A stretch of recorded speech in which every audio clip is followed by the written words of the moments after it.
השם שפתי תפתח ופי יגיד תהילתך, לעוקמה שכינתה מאפרה. שוב פעם אנחנו בסיפור מספר 6 מספר ההשגחות. שוב פעם מדובר על כמה שאנחנו צריכות כל הזמן לדבר עם הקדוש ברוך הוא, פשוט לדבר עם אבא שבשמיים. הוא שומע אותנו, לדבר איתו, לשאול אותו, הוא יענה לנו, הוא תמיד ימצא את הדרך לענות. אנחנו פשוט צריכות לדבר איתו ולהתבונן בתשובה.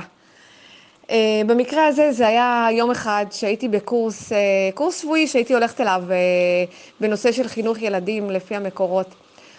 ואז המרצה פשוט התעכבה באיזה משהו כמו 10 דקות, ובנות ביקשו ממני שאני אעלה לבמה ולחזק ויתן דברי חיזוק.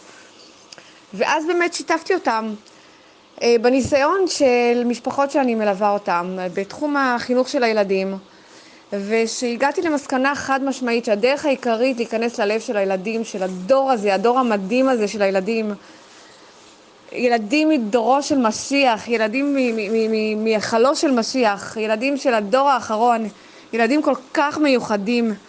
לא סתם, זה נשמות שנראות כלפי חוץ מסובכות עם עצמן, כי זה נשמות מאוד מאוד גבוהות. הסברתי להן, לנשים היקרות האלה, שהדרך היחידה להשפיע עליהם לטובה זה רק על ידי חום ואהבה. פשוט חום ואהבה ללא גבולות, מילים טובות, יחס אוהד ותומך. פשוט להמשיך עוד ועוד בעבותות האהבה. זו הדרך היחידה עם הדור הזה. הדרך היחידה. כמובן שהוספתי דברי אמונה על השליחות שלנו בעולם כאימהות, אימהות יהודיות. תפקיד אדיר להיות אימא יהודייה בדור הזה. תפקיד גדול מאוד. שכל אחת מכן תבין איזה תפקיד היא מקיימת.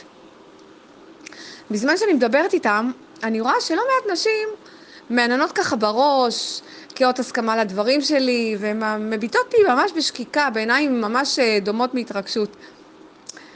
אז ממש סיימתי את הדברים שלי וירדתי מהבמה, ואז המרצה עשתה את ההרצאה. בסוף ההרצאה, ניגשות אליי כל כך הרבה נשים ואומרות לי שחיזקתי אותם ונתתי להם כלים ונסחתי בהם ממש כוחות להמשך הדרך, וגם לאחר כמה חודשים אני יכולה לספר שגם הם המשיכו להגיד. אבל בכל מקרה באותו יום אני יוצאת משם ואני אומרת, הקדוש ברוך הוא, אתה יודע שאני רוצה לעשות את רצונך, תעזור לי להבין מה השליחות שלי בעולם הזה, מה השליחות שלי. אני רוצה לעשות את רצונך. את רצונך אלוקיי חפצתי לעשות. מה אתה רוצה? מה השליחות שלי? האם השליחות שלי זה באמת לעמוד מול נשים ולחזק אותם בדברי אמונה, להסביר להם נושא של חינוך ילדים ועוד נושאים בנפש האדם שלמדתי לאורך השנים? מה השליחות שלי? ואז אני התעכבתי קצת בדרך בקניות וחזרתי הביתה. כשאני מגיעה הביתה, אני נדהמת לראות שאני רואה על המסך של הטלפון שלי כתוביות גדולות שכותבות ככה: הרצאה אחת שלך יכולה לשנות חיים שלמים.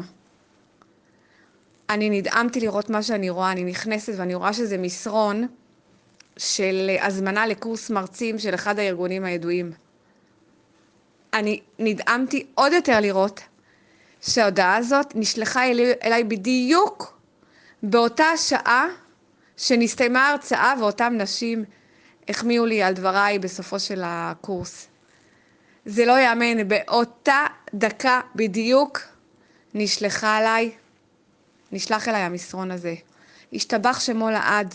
בנות, תזכרו, הקדוש ברוך הוא תמיד איתנו.